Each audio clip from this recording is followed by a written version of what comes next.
Halo semuanya, kembali lagi bersama gua Chris di channel gue The Messy Sea, The Messy Creativity dalam segmen Basuhan, bahas kasus pembunuhan.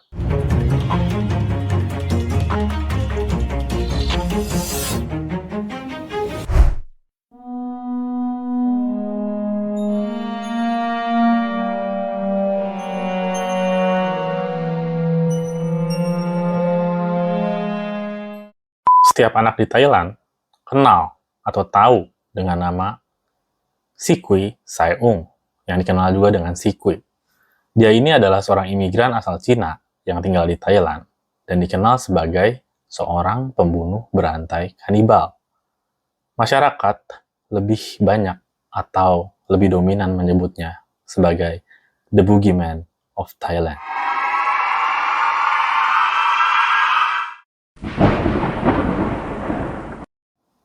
Gua bakal menceritakan sebuah kisah pembunuhan dari sisi media berdasarkan keterangan saksi-saksi dan narasumber dari sebuah kejadian nyata yang terjadi di Thailand tahun 1958, tepatnya di sebuah distrik yang bernama Rayong nih, di bagian barat Thailand.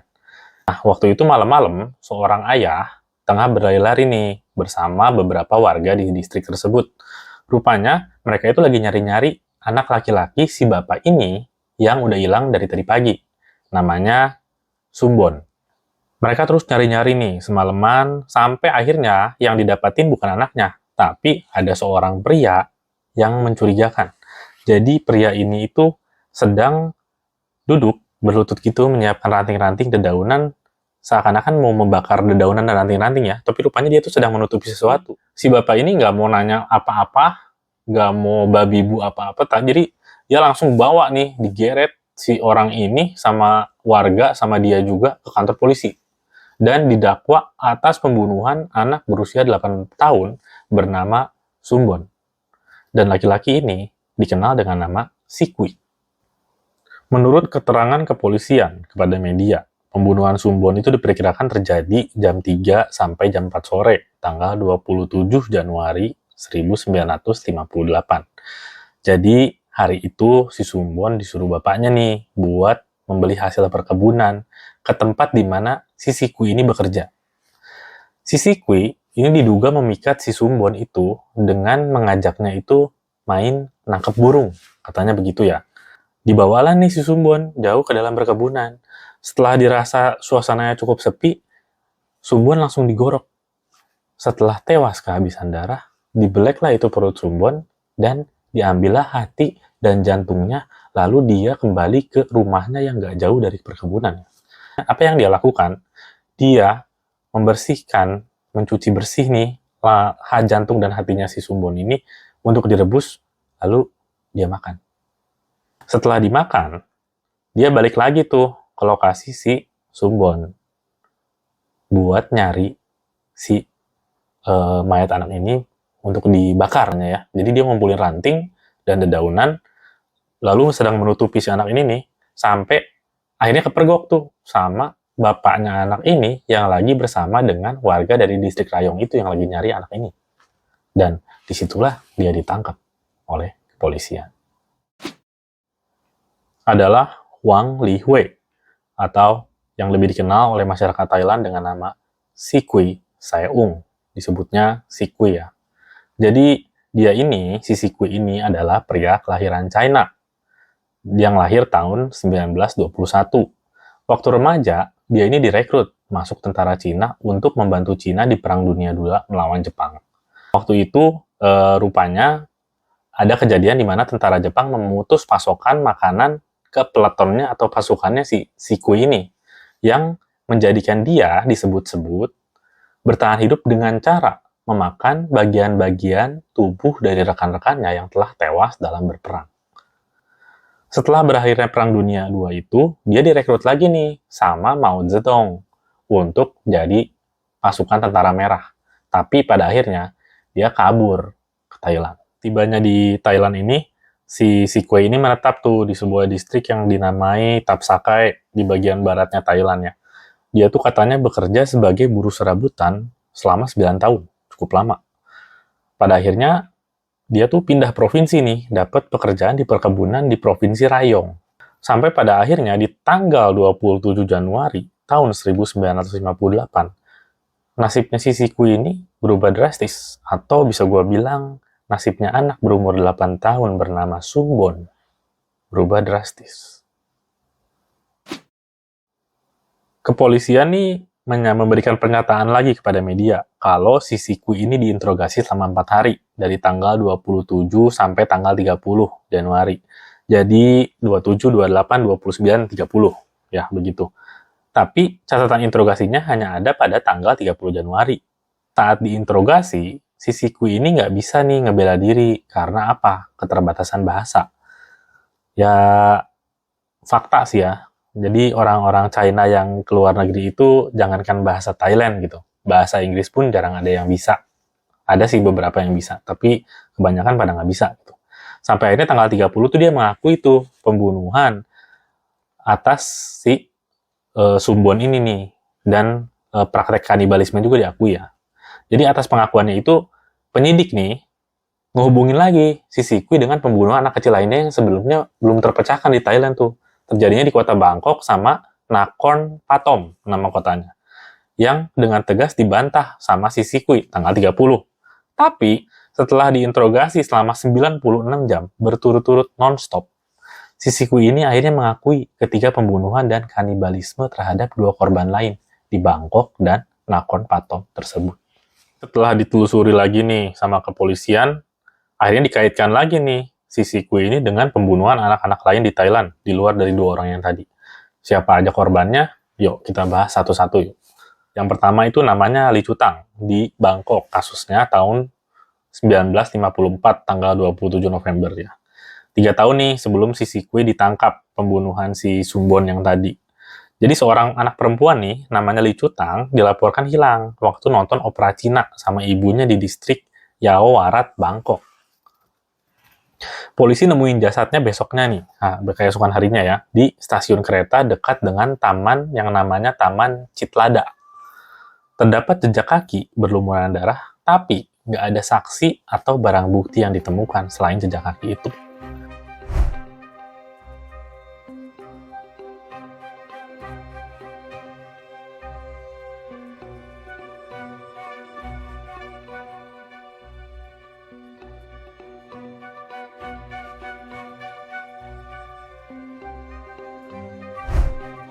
Pembunuhan keduanya ini terjadi pada tanggal 5 Februari 1957.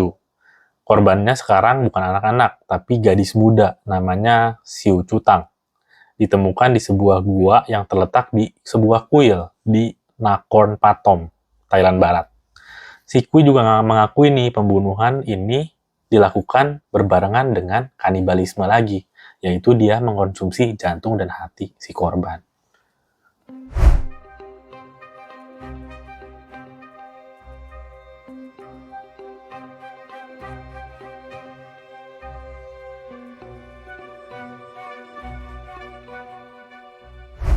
Mana dilakukan di provinsi Prachuap Khiri Khan, itu ya bahasa Thailand. Nama korbannya itu Bungmon Pramorsik, gadis yang berusia 8 tahun. Disebut-sebut telah dibunuh tanggal 10 April 1954. Pembunuhannya terjadi setelah si Sikwi ini tinggal di Thailand selama 9 tahun yang kerja sebagai buruh serabutan tadi. Sikwi mengaku telah menggorok leher si anak ini nih, tapi kabur dia sebelum ngambil organ tubuh si anak ini. Dia kemudian mengetahui dari tetangga keesokan harinya bahwa si anak ini itu meninggal.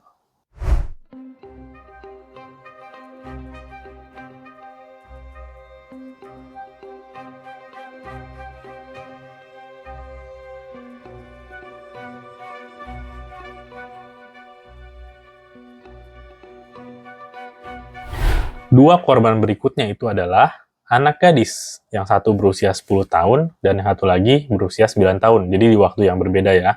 Tapi dua-duanya ini dibunuh juga nih dengan cara yang sama. Digorok leher, dibelah perut, dikonsumsilah jantung dan hatinya.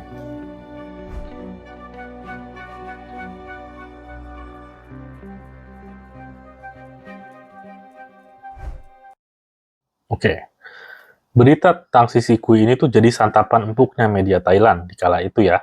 Media menerbitkan artikel-artikel sensasional dengan judul Si Kui, si pembunuh anak kanibal, yang menyatakan kalau si Kui ini sebagai pelaku dari 7 pembunuhan dan menceritakan rincian mengerikan dari pembunuhan-pembunuhan yang bahkan belum dapat dikonfirmasi pelakunya siapa. Ya. Bahkan yang lucunya itu si Kui ini lagi nguap. Begitu.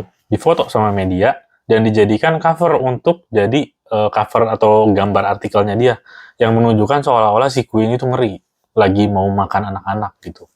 Gitu.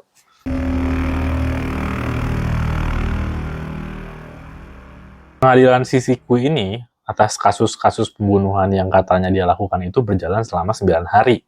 Dan setelah 9 hari pengadilan, si Kui ini dijatuhi hukuman mati. Waktu denger hukuman mati tuh, vonis mati, si Kui kaget minta ampun sampai jatuh ke lantai nangis-nangis.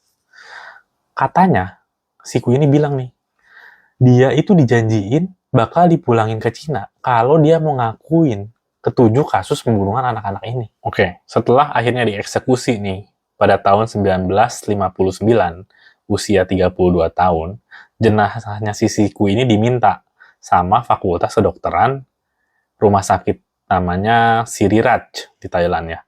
Mereka minta jenazah si Kui ini kenapa? Alasannya karena untuk penelitian ilmiah. Soalnya si Kui ini adalah kanibal pertama di negara itu katanya. Jadi mau diteliti begitu ya. Jadi setelah diteliti nih, jenazahnya si Kui ini nggak dikubur atau nggak dipulangin ke Cina. Malah diawetin dan dipajang di Museum Forensik Siriraj. Dan akhirnya menjadi daya tarik tersendiri bagi warga setempat maupun turis-turis dari mancanegara. Di atas bingkai kaca tempat mayatnya berdiri, tertulis, Si Kui, si kanibal. Oke, jadi waktu terus berlalu nih dari tahun ke tahun, media tuh nggak berhenti-berhenti ngegoreng cerita tentang si Kui ini ya. Cerita pembunuhannya si Kui ini. Orangnya udah nggak ada, tetap aja digoreng gitu sama media. Sampai akhirnya orang Thailand ini ngejulukin si Kui sebagai boogeyman dari Thailand. Boogeyman tuh apa sih? Boogeyman tuh, ya kalian juga nonton ya film-film Boogeyman tuh dijulukin untuk monster yang suka makan anak-anak gitu ya. Itu boogeyman lah kurang lebih artinya seperti itu. Bahkan katanya di saat itu tuh orang tua tuh memperingatkan anak-anaknya tuh kalau mainnya kesorean. Jangan main malam-malam, nanti dimakan sama si Kui. Kalau di kita mungkin kayak, jangan main sore-sore, nanti diculik genderuwo, gitu kali ya. Selama 60 tahun, masyarakat Thailand tuh mengenal si Kui itu sebagai boogeyman dari Thailand, si Kui si kanibal. Tapi nggak sedikit nih yang memperjuangkan keadilan bagi si Kui. Rupanya ada orang-orang atau golongan-golongan yang menyebut diri mereka masyarakat yang kritis di Thailand, terutama di distrik Thap Salkai, ya, tempat pertamanya si Kui ini singgah di Thailand tuh. Mereka tuh curiga terhadap penuntutan yang dilayangkan terhadap si Kui ini, gitu ya. Sampai hari ini tuh. Karena mereka mengenal si Kui ini sebagai pria yang baik dan sopan, gitu ya. Meskipun orang asing. Banyak yang percaya nih, si Kui ini tuh cuman kambing hitam dari polisi doang, karena dia nggak bisa bahasa Thailand. Karena mungkin terbata-bata juga, nggak bisa ngebela diri gitu ya, nggak punya kesempatan lah untuk ngebela diri gitu. Akhirnya tuh orang-orang yang mengaku kritis ini tuh mulai bersuara dan meminta kepolisian untuk membuka kembali kasus tersebut. Mereka bahkan meminta si Kui ini tuh nggak lagi disebut kanibal.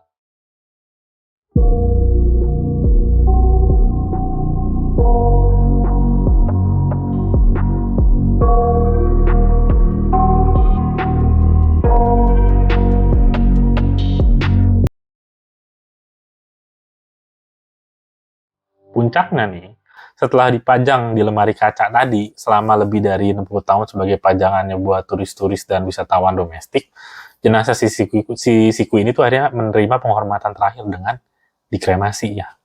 Begitu.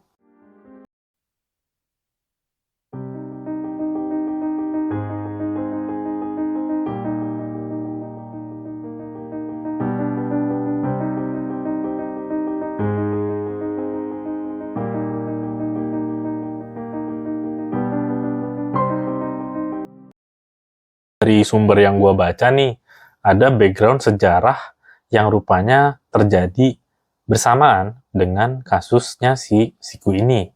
Jadi waktu itu katanya tuh Thailand lagi dalam masa-masa anti komunis. Jadi mereka tuh anti komunis, dan orang-orang keturunan Cina atau orang-orang Cina yang jadi imigran di sana tuh sangat termarginalkan atau sangat terdesak gitu ya, minoritas banget gitu. Terutama tuh di mata kaum-kaum penguasa tuh. Sering kali katanya keturunan Cina itu dijadikan kambing hitam terhadap kasus-kasus kriminal yang terjadi di Thailand di kala itu. Salah satu contohnya ya si Siku ini gitu. Bahkan eh, saat ini nih, sampai saat ini nih, setelah kasus ini akhirnya dibuka lagi, polisi Thailand tuh sekarang sedang berada dalam tekanan dari masyarakat untuk mencari pembunuh 7 anak di provinsi yang berbeda-beda ini tuh siapa sebenarnya. Karena si Siku ini tuh nggak ada bukti apapun yang langsung mengarah ke dia gitu. Jadi masyarakat Thailand tuh beberapa orang yang disebut kritis ini tuh mencurigai 2 hal. Yang pertama itu adalah keterangan-keterangan yang mereka baca dari media itu kebanyakan keterangan dari polisi ke media yang mereka rasa belum tentu bisa dipercaya. Yang kedua, mereka tuh mencurigai kerabat-kerabat penguasa yang sebenarnya memang mereka mungkin yang jadi tersangka pembunuhan, tapi nggak pernah ditangkap. Gitu, akhirnya dilemparlah ke imigran-imigran ini yang nggak bisa ngebela diri karena keterbatasan bahasa dan mungkin sentimen anti Cina di kala itu ya. Jadi akhirnya ada bukti nih, bukti konkret. Kesaksian seorang ibu yang anaknya jadi korban pembunuhan dan juga yang organ tubuhnya dimakan gitu ya. Jadi si ibu ini bilang dia tuh curiga sama seorang pria bernama Klaing. Jadi si Klaing ini tuh adalah saudara ipar dari kepala kota Kirichan. Jadi saudaranya pejabat lokal, orang hebat gitu ya. Klaing ini katanya aneh. Kata orang-orang tuh aneh ini gimana? Dia ini tuh katanya suka banget makan makanan mentah. Dan sering banget ke gap tuh sama orang-orang sekitar lagi jalan-jalan bawa sabit sambil ngeliatin anak-anak perempuan atau gadis-gadis muda dengan tatapan yang mesum. Jijik. Di sisi lain, seorang detektif amatir Thailand nih menyebut kandidat lain yang paling mungkin jadi tersangka kasus pembunuhan ya. Ini tuh ada di distrik Rayong katanya. Pejabatnya dari distrik Rayong sendiri, tempatnya si Sumbon. Sumbon dibunuh. Rupanya si kerabatnya si pejabat ini tuh punya riwayat penyakit mental katanya. Dan dikatakan pernah kepergok menyembunyikan sepotong hati manusia di sakunya. Tapi waktu kepergok itu, di kejadian itu tidak ada tindakan yang diambil. Mungkin orang-orang takut kali ya. Dia kan kerabatnya pejabat lokal gitu. Selain itu juga katanya ada seorang penjahat yang akan dieksekusi mati tahun 1972 dengan senapan mesin. Sebelum dieksekusi mati, dia memberikan keterangan kepada media bahwa dia ditawarkan oleh polisi untuk mengakui kasus pembunuhan dengan kanibalisme dan hukumannya akan dikurangi atau mungkin bisa dibebasin gitu. Nah, penjelasan yang paling mungkin bisa dibilang bikin gua shock, bikin kita bilang ini plot twist ya. Jadi pembunuhan-pembunuhan anak yang dilakukan di Thailand ini tuh katanya dilakukan oleh beberapa orang. Dan dugaan kanibalisme itu cuman cerita-cerita tambahan untuk membuat mereka tampak lebih menjijikan. Dari cerita si Kue ini, gue bisa bilang kita bisa belajar ya untuk bisa nggak ngelihat segala sesuatu tuh cuma dari permukaannya aja. Apalagi di zaman sekarang kita begitu mudahnya mengkonsumsi berita apapun yang disodorkan sama media nih. Baik dari berita-berita gosip, berita-berita kriminal, dimanapun ya, media apapun, ya lebih bijak aja sih. Kita lebih mau luangin waktu kalau kita mau tenggelam dalam berita itu ya kita luangin waktu buat observasi. Jangan cuma dengerin apa yang disodorin ke kita lewat media. Begitu.